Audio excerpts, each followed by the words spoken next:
akan dibahas pada hari ini, yaitu yang pertama tentang perubahan paradigma belajar, yang kedua disiplin positif dan nilai-nilai kebajikan universal, yang ketiga teori motivasi, hukum dan penghargaan restitusi, yang keempat keyakinan kelas, yang kelima kebutuhan dasar manusia dan dunia berkualitas, yang keenam restitusi, 5 posisi kontrol, yang ketujuh restitusi, segitiga restitusi. Hidup bukan tentang aku bisa, namun juga tentang aku mencoba. Yang pertama adalah perubahan paradigma belajar. Baik, ibu bapak boleh duduk berhadapan-hadapan. Ibu minta 2 orang anak maju ke depan. Ayo, boleh siapa aja. Ini anggap sesuatu benda yang sangat berharga untuk Karissa, ya. Karissa jaga benda ini, dan ini adalah sesuatu yang berharga. Silakan digenggam. Tugas kamu adalah bagaimana caranya untuk merayu Karissa agar mau membukakan genggaman tangannya. Ayo silakan.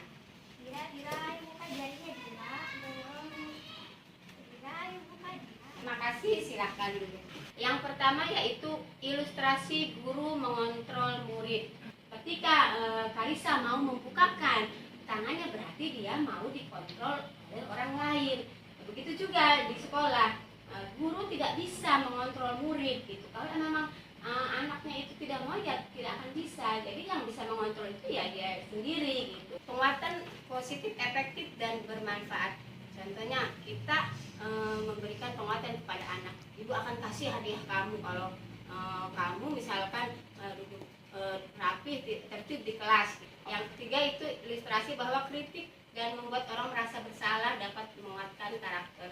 Contohnya gini, anak datang misalkan pada saat siang hari, terus gurunya berkata, kenapa sih kamu datang siang hari, kan ibunya ditegur oleh kepala sekolah, dikirain ibu tidak bisa menguatkan kamu. Jadi anak tuh merasa bersalah, oh iya bu guru misalkan ditegur oleh kepala sekolah gara-gara saya. Siapa sesungguhnya yang memiliki kontrol?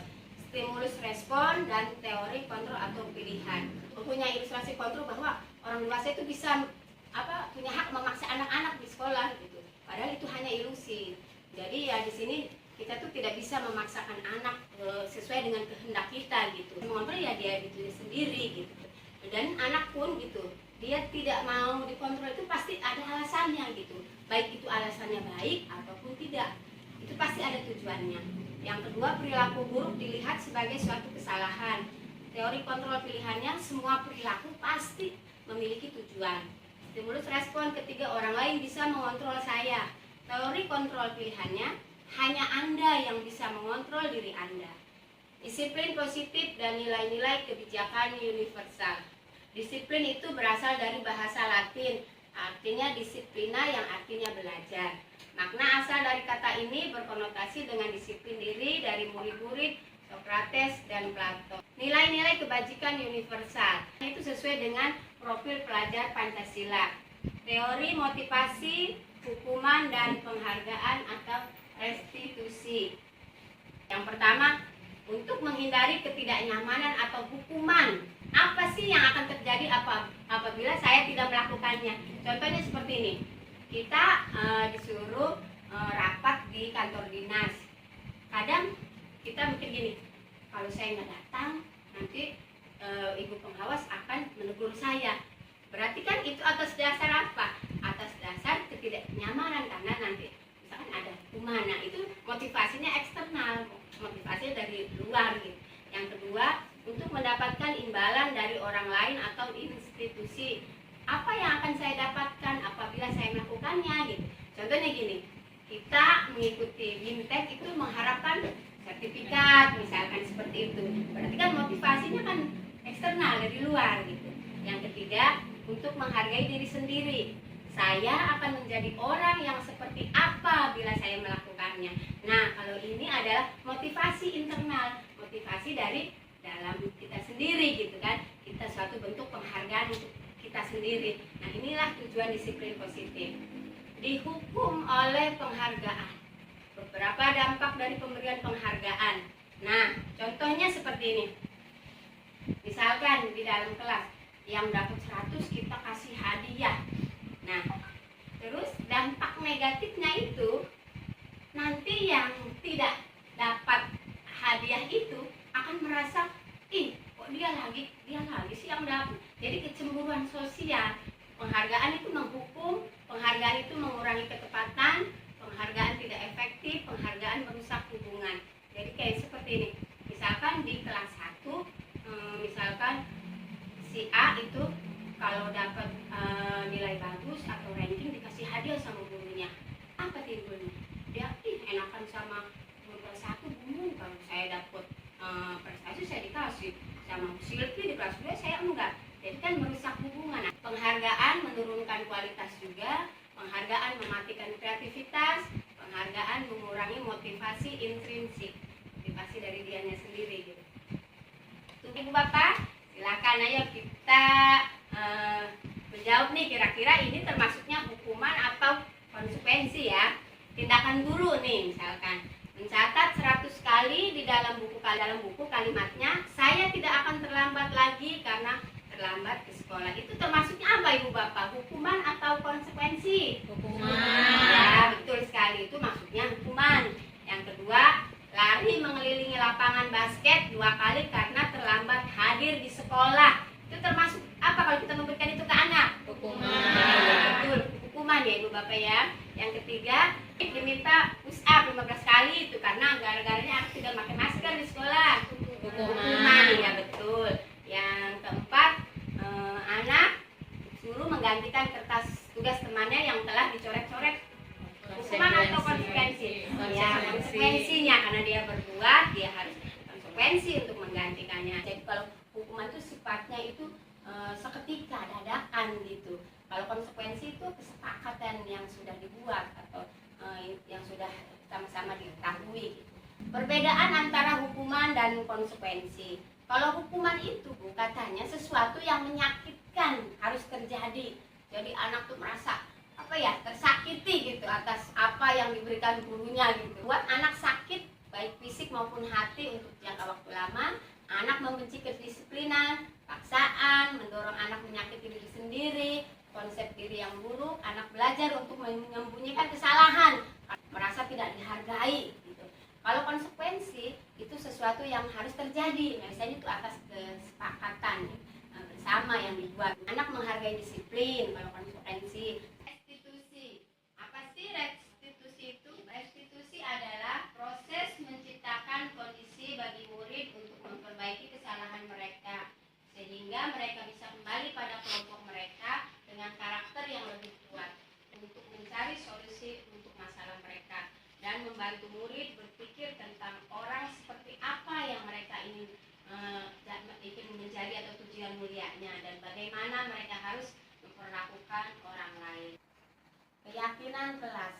Keyakinan kelas itu adalah kesepakatan dari murid-murid satu kelas dan mereka yakin apabila kesepakatan terus dijalankan, nilai-nilai kebajikan yang digambarkan di kelas akan terrealisasi. Keyakinan kelas juga hendaknya tidak terlalu banyak ya Ibu Bapak ya, sehingga bisa anak mudah mengingatnya.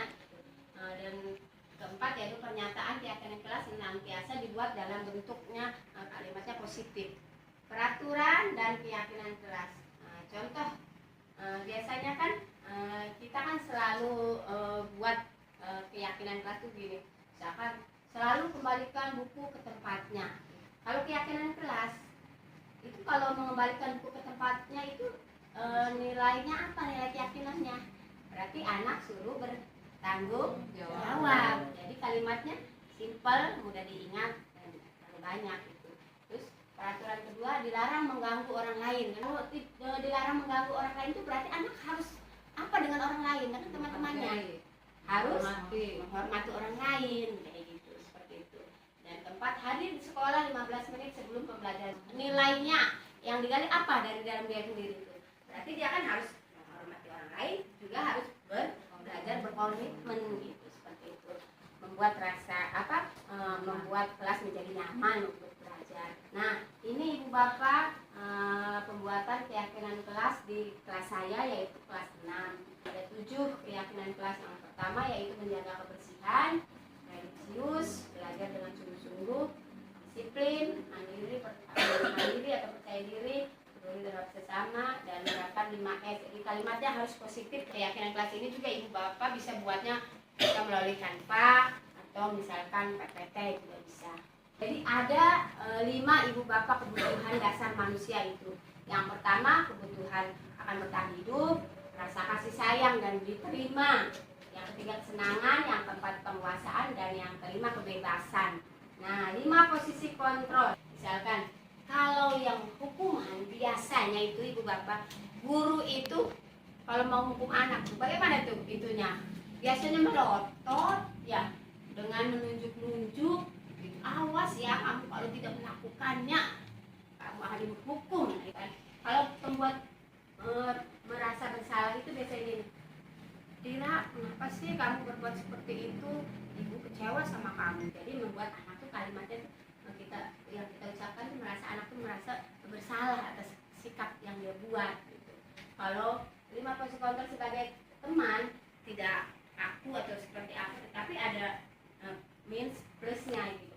Kalau sebagai teman tuh biasanya kadang tuh ya anak murid tuh tergantungan sama kita. Kalau sebagai pemantau yaitu gurunya tuh kalau murid lakukan kesalahan itu pasti bertanya gini, keyakinan di sekolah kita. Dan yang kelima itu sebagai posisi kontrol sebagai manajer. Nah, di mana di posisi kontrol sebagai manajer itu kita biasanya guru itu mengajukan pertanyaan-pertanyaan kepada murid yang dimana pertanyaan-pertanyaan itu akan merefleksikan murid itu menjawab apa gitu yang harus misalkan perbuat gitu atas sikapnya atau dia harus seperti apa gitu.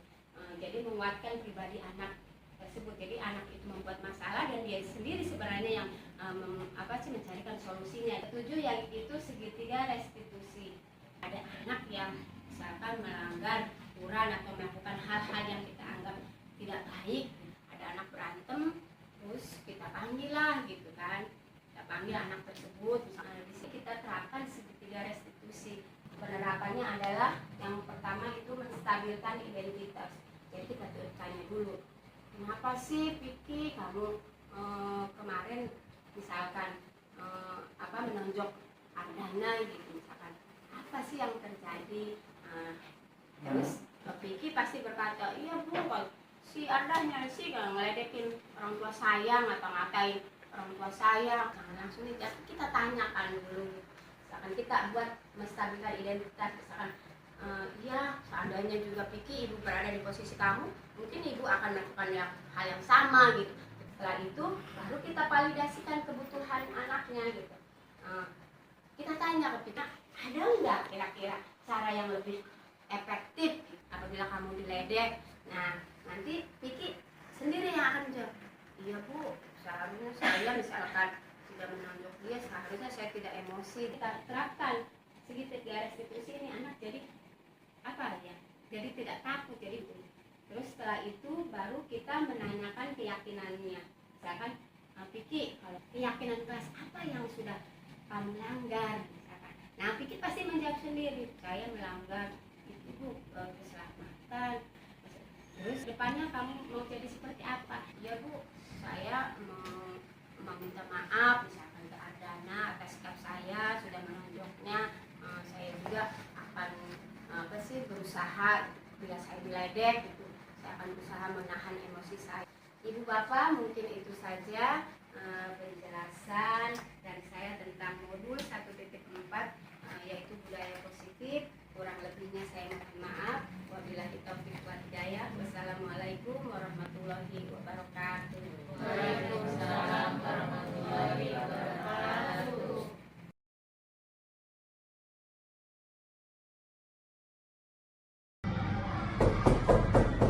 Assalamualaikum Bu. Waalaikumsalam. Silakan duduk Vicky. Bagaimana kabar Vicky? Baik Bu. Alhamdulillah kalau Vicky baik-baik saja. Ini Vicky, Ibu mau klarifikasi tentang kejadian kemarin siang saat istirahat. Kenapa Vicky berantem dengan Ardana? Yang Ibu dengar, Vicky menonjok muka Ardana sampai lebam-lebam. Ibu juga dulu pernah bertengkar sama dengan teman Ibu waktu SD. Waktu itu Ibu diganggu saat sedang belajar. Buku Ibu dicoret-coret oleh teman Ibu. Nah, kalau Piki, kenapa itu kemarin berantem dengan Ardana? Iya Bu, kemarin Piki berantem dengan Ardana karena Ardana meledek saya Bu dengan mengata-ngatai orang tua saya Bu. Nama bapak saya dijadikan bahan ledekan. Saya marah dan spontan menunjuk muka Ardana Bu. Oh begitu. Ibu juga seandainya di posisi kamu pasti akan melakukan hal yang sama. Ketika orang tua ibu dijadikan bahan ledekan pasti akan marah. Tetapi jika kita sedang marah, diledek, dibully teman, kita tidak boleh bertindak secara fisik, misal menonjok, memukul. Kasihan kan temannya, mukanya lebam-lebam. Iya Bu. Ada tidak cara atau tindakan yang lebih baik yang dapat Piki lakukan ketika teman Piki meledek, ngata-ngatain orang tua Piki? Ada Bu, dengan menegurnya menasehati Ardana bahwa nama orang tua bukan untuk bahan ledekan, karena belum tentu orang tua kita lebih baik dari orang tua teman kita. Kita harus menghormati orang tua kita untuk ketika ada yang membuli kita, lapor kepada guru. Kalau menurut Piki nih, tindakan Piki yang kemarin itu sesuai tidak sih dengan keyakinan yang sudah kita buat di kelas? Tidak Bu. Kira-kira keyakinan apa yang sudah Piki langgar? Keselamatan Bu. Nah, Ibu setuju tuh Pik. Kita setuju keyakinan kelas itu kita buat dan kita sepakati. Menurut Piki, apa nih yang harus Piki lakukan untuk memperbaikinya? Saya harus menahan emosi saya untuk tidak menyakiti. Ketika ada teman yang meledek saya akan meminta maaf kepada Ardana Bu. Alhamdulillah, berarti Piki sudah menyadari kesalahan Piki. Piki kalau memukul teman sudah melanggar kesepakatan kelas yang sudah kita buat dan memperbaikinya. Nah, sekarang Piki buat keyakinan dalam hati Piki untuk melakukan perubahan tersebut. Baik Bu. Assalamualaikum Bu. Waalaikumsalam, silakan masuk.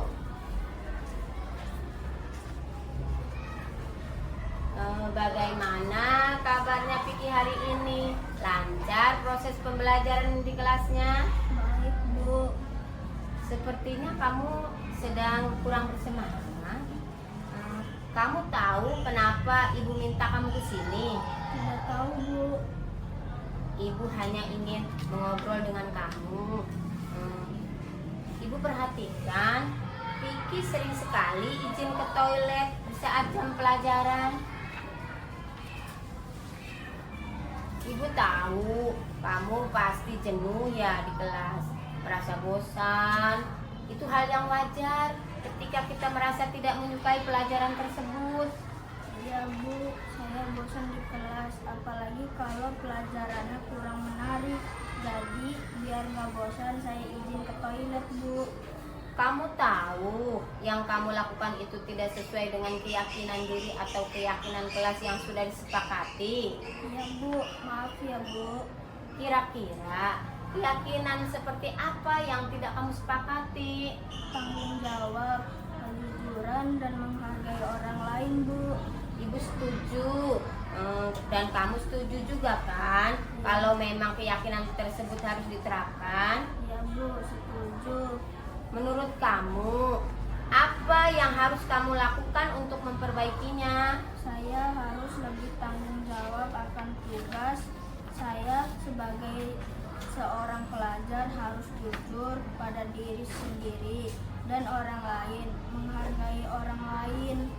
Insya Allah, jika kamu bisa menyepakati keyakinan tersebut, kamu akan lebih baik lagi ke depannya. Bersemangat ya Piki. Ya Bu, terima kasih.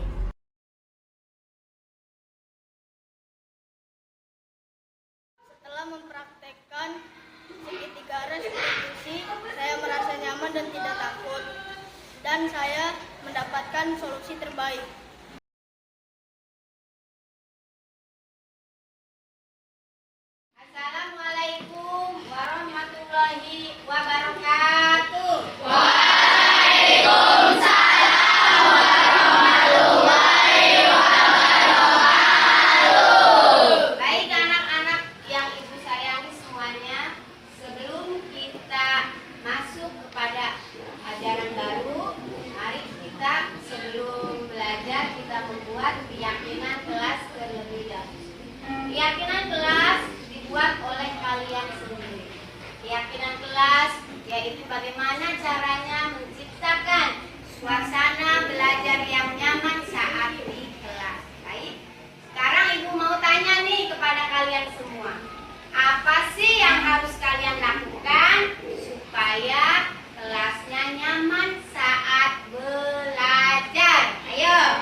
saya Dina Alfaina Ratiaman. Hari ini saya dan teman-teman di kelas membuat keyakinan kelas. Keyakinan kelas membuat kelas menjadi nyaman. Wassalamualaikum warahmatullahi wabarakatuh.